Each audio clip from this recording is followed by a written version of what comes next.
O Vasco solicitou ao consórcio que administra o Maracanã para jogar no estádio contra o Galo dia 20 pelo Brasileirão. São Januário ainda está interditado pela Justiça Comum por conta da confusão que aconteceu no jogo contra o Goiás ainda em junho. A gente vai falar sobre isso, mas antes vamos mostrar a sequência do Gigante da Colina. Falei que era no final de semana, mas não é no final de semana, é na segunda-feira, contra o Bragantino fora de casa.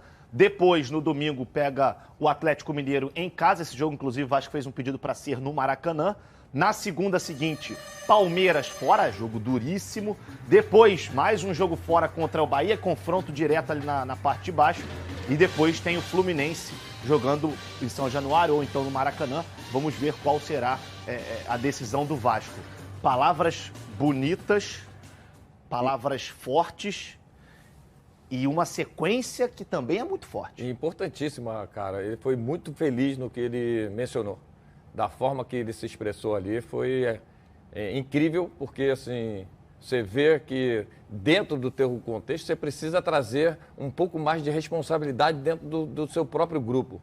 E ele mencionando que não tem mais como você trazer a desculpa. Se você trabalha com a intensidade necessária, se você trabalha com profissionalismo, e ele fala ali, ó, agora não temos mais como usar o critério de desculpa, não tem mais. E ele foi muito feliz, eu acho que assim, o contexto todo do trabalho, do momento de entrar ali para o jogo, você escutar aquilo ali, o jogador ele traz uma confiança e uma responsabilidade ainda maior. Eu queria dar os parabéns porque realmente ele foi incrível no que ele pensou. O Vasco divulgou os bastidores da vitória contra o Grêmio com muita comemoração entre o elenco. Entre os mais festejados estava Ferretti, o estreante que marcou o gol da vitória. Muy importante para el equipo que salga de esta mala racha y que empiece a agarrar confianza. La verdad que muy contento por el trabajo que hicieron, me tocó convertir, pero es todos los chicos. Gracias. E para inflamar o grupo na luta contra o rebaixamento, o técnico Ramon Dias teve um discurso inflamado no vestiário. Nosotros vamos a pelear hasta el final. Vamos a pelear hasta el final con cualquier equipo que se nos cruce. Cualquiera. Pero si la entrega es la misma. Pero no te relajes más. Porque estamos en una situación que no hay que relajarse. Hay que ser duro, carajo.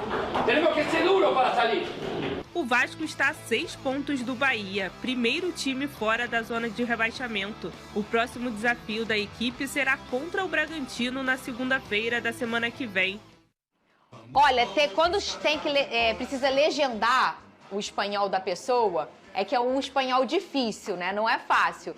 Mas, ó, precisa nem saber o que o homem tá falando. É tanta energia, Pedrosa, que já contagia. Não, o maior reforço da janela de transferências do Vasco se chama Ramon Dias. Inclusive, se ele tivesse chegado antes, no contexto que o Vasco estava, quando deveria ter demitido o Barbieri, a situação muito provavelmente não era outra. A gente tem que lembrar que ele pega um trabalho sucateado pelo treinador antigo, sem nada para aproveitar, recebe novos jogadores, tem que conhecer o elenco inteiro do Vasco, porque ele não acompanhava demais o futebol brasileiro, e muito menos o Vasco, e mesmo assim, em 3, 4 semanas de trabalho, em 3 jogos, desde o momento que ele começou a ter a oportunidade de treinar essa equipe, ele consegue mostrar uma organização e um trabalho muito bem feito por ele e também pelo Emiliano Dias, que desde o momento que o Vasco contratou o Ramon Dias, a gente falou, esse cara também é muito importante, inclusive ele fala nos bastidores. Então assim, eu tenho que destacar mesmo o trabalho do Ramon Dias, porque se há algo pro torcedor vascaíno se apegar para sair dessa situação, é o baita treinador que o Vasco tem hoje em dia. O Pedrosa destacou o Ramon Dias e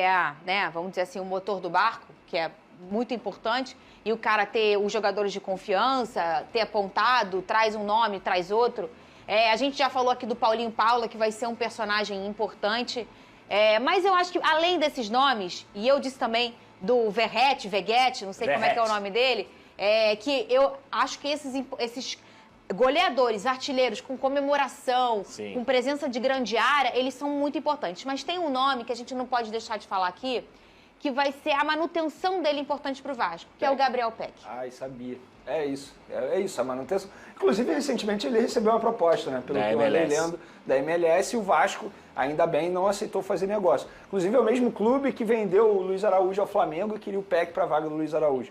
Então, assim, é um jogador extremamente importante e ele foi muito importante na vitória do Vasco diante do Grêmio, foi muito bem. Então, assim, de fato, o Vasco tem que fazer o esforço para segurar esse jogador. E ele é um garoto, você falou o número... Quase 60% dos pontos do Vasco no Campeonato Brasileiro saíram de participações diretas do Gabriel Isso Peck. é muita coisa. Muita Quer dizer que se o Vasco tá na lama hoje e vai sair, ia estar pior ainda se não fosse o Peck. Sem dúvida. Um garoto que leva toda a sua essência cruz-maltina para dentro de campo e vai sempre na base da raça e técnica, que ele é um garoto com qualidade. Agora, o Big Boy está destacando aqui um outro nome. Falou que o Medel vai ser o nome dessa mudança. Jogou Ele muito. me lembrou, sabe quem? A postura dele? O Guinha Azul no Vasco. Ele jogou muito, ele é melhor que o Guinha Azul, jeito inclusive. do Guinha Azul. Não, eu não digo tecnicamente. Sim, sim. Eu digo aquela coisa de chega no juiz e reclama e vem e traz o time. Sejamos francos, o tesão em vencer. Isso, e foi uma é isso aí, modificação Veneiro. também que o Ramon Dias colocou ele como zagueiro pelo lado direito. O Léo, durante a temporada inteira, não teve um companheiro confiável como é o Medel. E o Medel não só jogou muito, por exemplo, nos duelos contra o Luiz Soares, mas de forma geral. A garra dele no final do jogo, com a pressão que tinha 1-0 contra o Grêmio pressionando ele, atenção, atenção. O Medel, desde o momento que ele foi contratado, eu falei aqui, não é só uma questão dentro de campo, é uma recuperação de confiança e entender o momento de pressão que o Vasco está passando. Baita de um nome. Olha se vai aparecer um comentário no Twitter, na tela, não sei o que é, gente, pelo amor de Deus, pode olhar, Vene? Pode. Juarez Cordeiro, falta um camisa 10 no Vasco, é isso, Pedrosa? Eu falei, eu já dei informação aqui, o Vieto de fato balançou com a proposta do Vasco da Gama, repito, uma proposta altíssima para os padrões brasileiros, mas o futebol árabe conseguiu oferecer 3 milhões de reais mensais ao cara, então não tem como competir com isso, Fernanda. Para ele vir para cá, ele teria que falar, eu quero ir, eu vou, igual o Ramon Dias falou, para você trazer um jogador que não quer vir para cá, eu quero gente que venha, que queira estar aqui, e sim, faltam 10. Não adianta porque o Vasco venceu uma partida achar que tá tudo bem. Não, esse elenco continua sendo deficiente, esse elenco continua precisando de peças, principalmente esse camisa 10. O que o Arábia, o futebol árabe faz hoje é o parecido do que há